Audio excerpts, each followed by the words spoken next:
Mulai ya. Baiklah, Assalamualaikum warahmatullahi wabarakatuh. Waalaikumsalam warahmatullahi wabarakatuh. Pada kesempatan kali ini, saya dengan teman-teman saya akan mempresentasikan hasil diskusi kelompok, di mana di kelas kami dibagikan tugas untuk dalam mata kuliah kriptografi untuk memilih algoritma dalam bidang keilmuan kriptografi yang akan kami presentasikan adalah digital signature algorithm atau DSA. Kita biasa sebut dengan tanda tangan digital. Selanjutnya,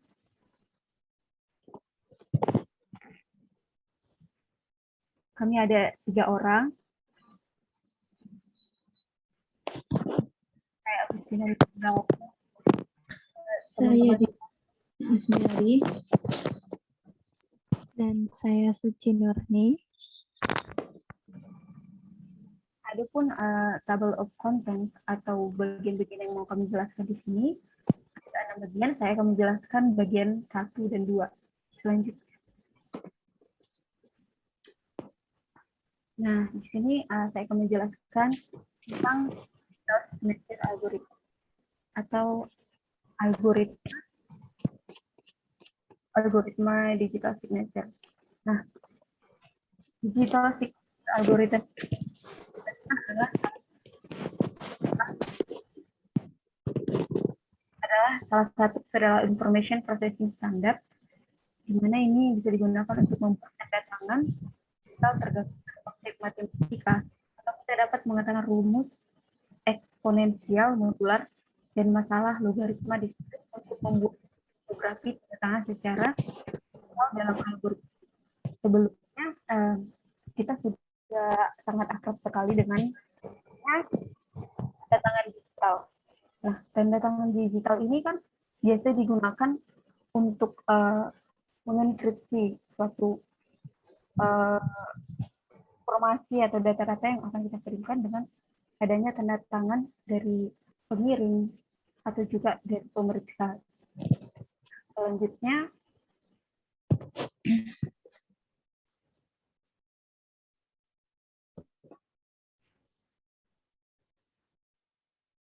ini masih tentang saya. Jadi dikatakan, maaf sebelumnya. Nah, jadi dikatakan tanda tangan digital itu adalah kunci publik primitif dari autentikasi pesan dalam kriptografi. Padahal di dunia fisik, penggunaan tanda tangan pada pesan tulisan tangan atau ketik adalah hal terutama mereka digunakan untuk mengikat penandatanganan pesan untuk mengamankan pesan. Tapi sebenarnya nggak sama sih.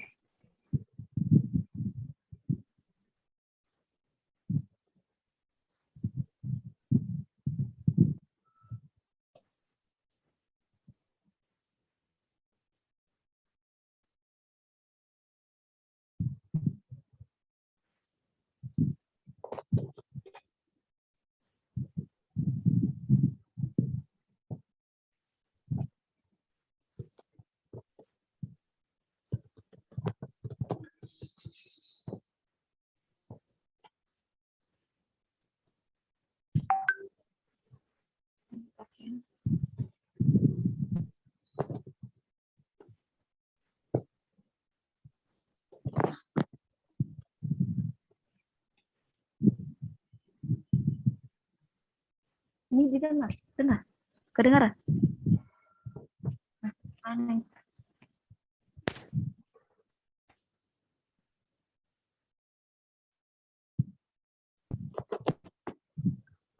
Maaf, saya ulangi tadi. Ini masih lanjutan dari digital signature algorithm itu. Jadi tanda tangan digital adalah kunci publik primitif dari autentikasi pesan dalam kriptografi. Padahal di dunia fisik penggunaan tanda tangan pada pesan tulisan tangan atau diketik adalah hal yang biasa saat ini. Terutama mereka digunakan untuk mengikat penandatanganan pesan untuk mengamankan pesan. Ya, secara teknis pengertiannya sama ya, digital signature dengan penandatanganan pesan secara tulisan. Selanjutnya, Tina.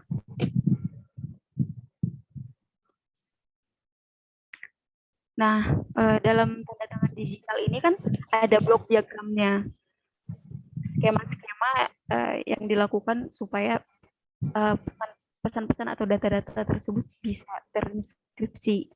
Jadi skema tanda tangan digitalnya tergantung pada kriptografi kunci publik pada algoritma. Ada di bawah ini dibuat contoh kan.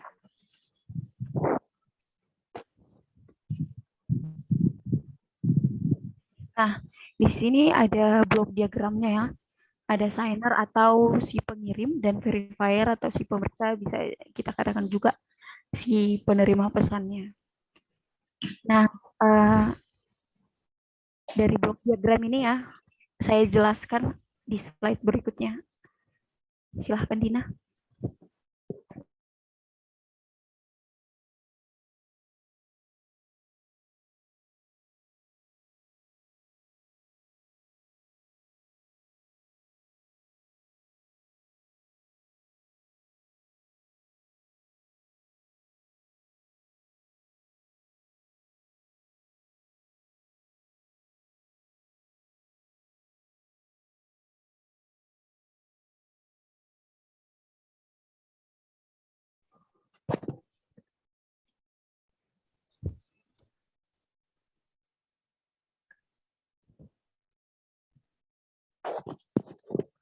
Masih nampak screen apa?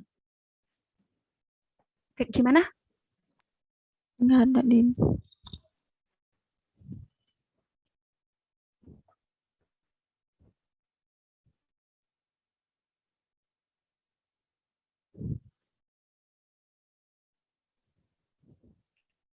Oke, saya lanjutkan bagian keduanya. Jadi orang-orang mengambil data umpan, penandatanganan ke fungsi hash, dan menghasilkan hash data dari pesan itu.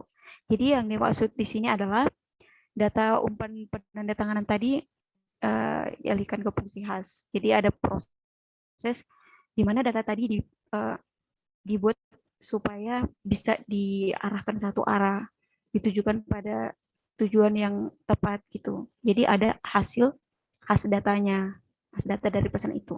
Nah, yang selanjutnya nilai hash dan kunci tanda tangan kemudian diumpankan ke algoritma tanda tangan yang menghasilkan tanda tangan digital pada hash tertentu dari pesan itu.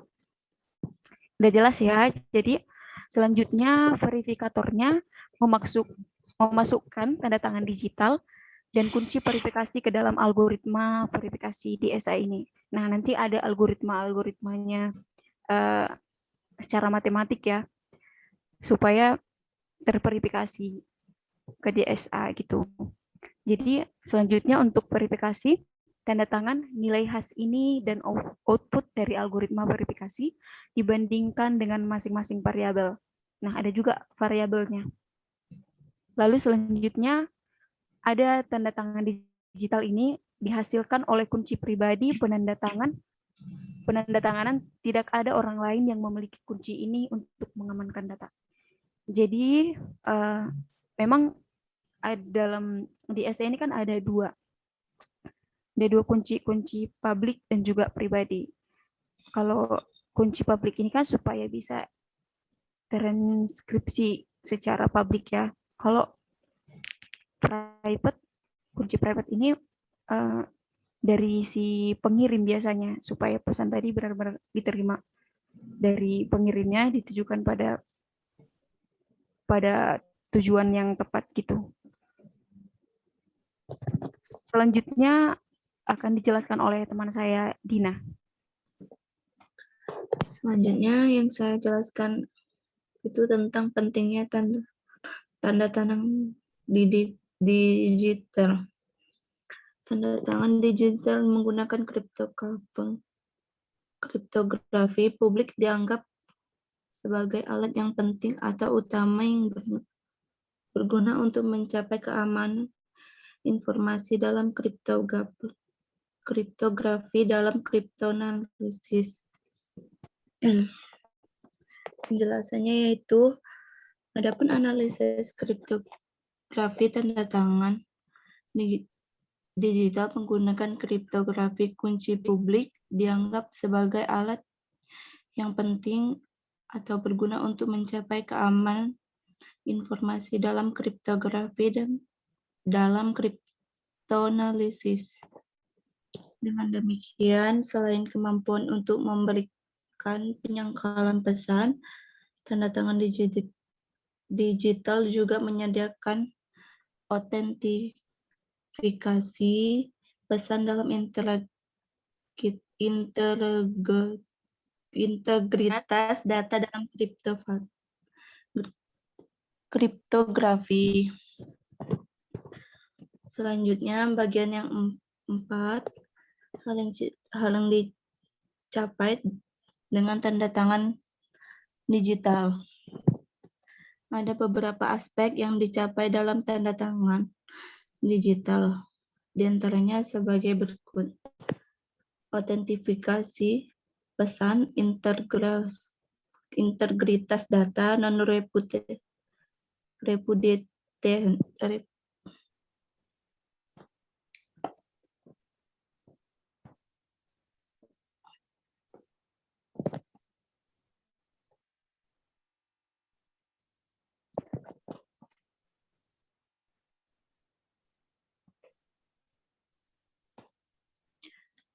autentikasi pesan. Oleh karena itu, kita memvalidasi tanda tangan digital menggunakan kunci publik pengirim. Ia yakin bahwa tanda tangan hanya dibuat oleh pengirim yang memiliki kunci pribadi rahasia yang sesuai dan tidak ada orang lain yang melakukan dengan algoritma ini. Yang kedua, integritas data. Faktanya, dalam kasus ini, penyerang memiliki akses ke data dan memodifikasinya. Verifikasi tanda tangan digital di ujung penerima gagal dalam algoritma ini. Jadi khas dari data yang dimodifikasi dan output yang disediakan oleh algoritma, verifikasi akan tidak cocok dengan tanda tangan oleh algoritma ini. Sedangkan penerima dapat dengan aman menolak pesan dan dengan asumsi bahwa integritas data telah dilanggar oleh algoritma ini. Dan yang ketiga, non-repudiation. Oleh karena itu, hanya pendatang yang mengetahui kunci tanda tangan. Dia hanya membuat tanda tangan unik pada data tertentu dari pesan tersebut untuk diubah dalam kriptografi. Dengan demikian, penerima dapat memberikan data dan tanda tangan digital kepada pihak ketiga sebagai bukti jika ada perselisihan di kemudian hari untuk mengamankan data. Dan selanjutnya akan dijelaskan oleh teman saya, Suci.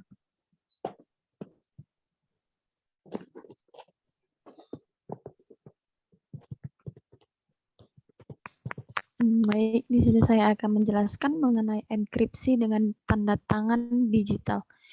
Diinginkan untuk bertukar pesan terenkripsi daripada plain text untuk mencapai kerahasiaan dalam kriptografi. Faktanya, dalam skema enkripsi kunci publik, ini adalah kunci publik atau enkripsi pengirim tersedia di domain terbuka. Dan karenanya, siapapun dapat menipu identitasnya dan pengirim pesan terenskripsi ke penerima dalam algoritma ini. Untuk penjelasannya akan saya jelaskan di slide selanjutnya. Boleh dilanjutkan, Din? Skema enkripsi. Skema enkripsi digital dari sisi pengirim. Saat pengirim mengirimkan data, maka data dikirim dengan menggunakan kunci public atau encryption using Regex public key. Setelah menggunakan kunci publik dari si penerima, yang mana setelah itu terjadi digunakan untuk hashing function, untuk digunakan agar searah. Jadi setelah data tersebut dilakukan hashing function, data tersebut akan menjadi dalam bentuk hash. Maksudnya hash di sini adalah data tersebut dalam keadaan sudah dalam satu arah. Setelah data tersebut dalam satu arah, maka yang harus dilakukan selanjutnya adalah menggunakan digital signature with sender's private key.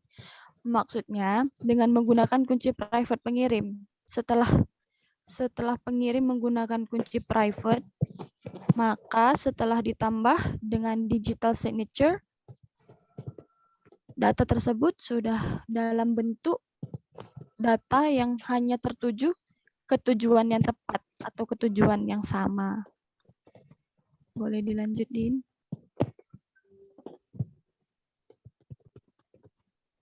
Langkah-langkah algoritma DSA. Bagian pertama dari algoritma DSA adalah pembuatan kunci publik dan kunci private melalui beberapa langkah. Langkah-langkah tersebut akan saya jelaskan.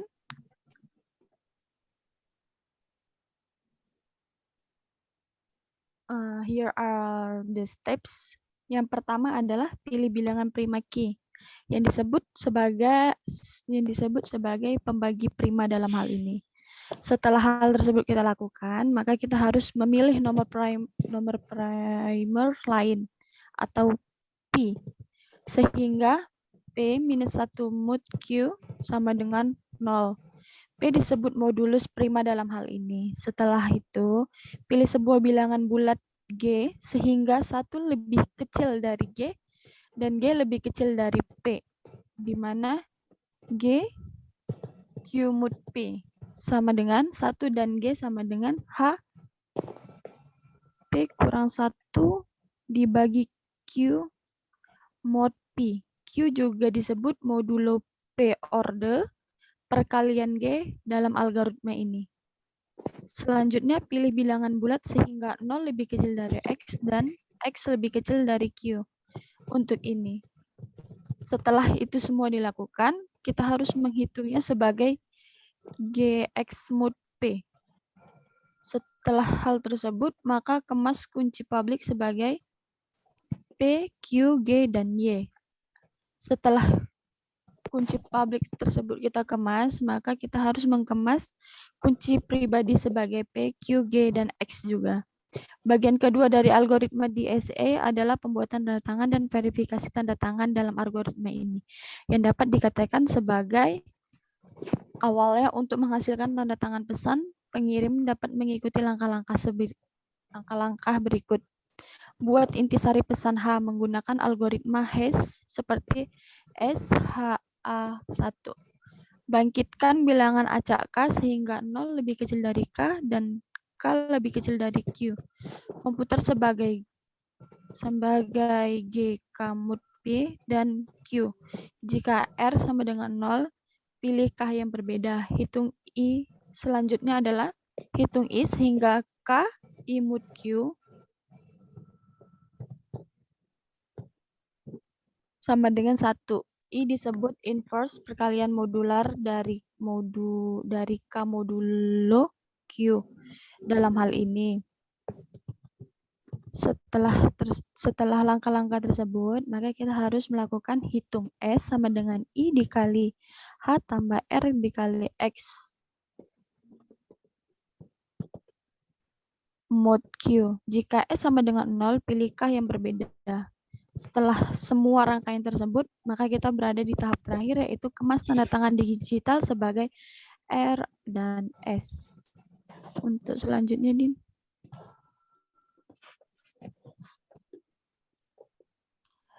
Kemudian untuk memverifikasi tanda tangan pesan, penerima pesan dan tanda tangan digital dapat mengikuti langkah-langkah lebih lanjut sebagai berikut. Buat intisari pesan H menggunakan algoritma hash yang sama, hitung W sehingga S, W mod Q sama dengan 1, W disebut inverse, perkalian modular dari S modulo Q dalam hal ini. Hitung U1 sama dengan H kali W mod Q. Hitung U2 sama dengan R kali W mod Q. Hitung V sama dengan G dikali U1 dikali Y kali U2 mod Q. Mod P setelah itu dikalikan lagi dengan mod Q. Jika V sama dengan R, tanda tangan digital valid.